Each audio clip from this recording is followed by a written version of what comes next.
Salam hamama, bugün size etli pirog pişirəcək. Umyan. Mənə bircə kəlmə can söyləsəydin, o bircə kəlmənə min can verərdim. Ömrümü, günümü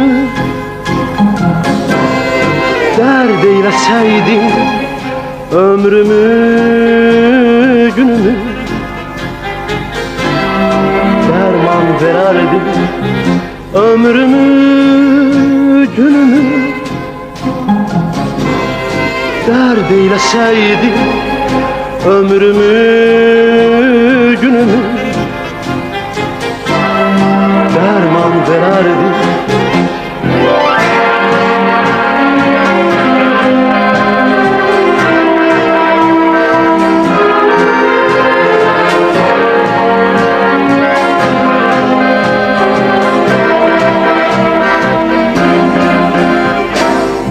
O çağlar necə də mənə haydılar, könlümə gözümə şəfəq yaydılar.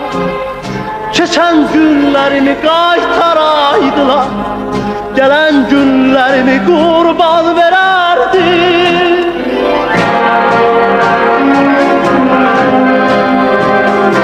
Daşan.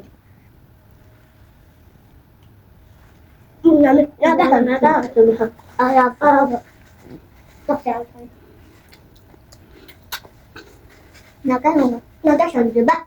Yani bak dur. Nada nerede şimdi?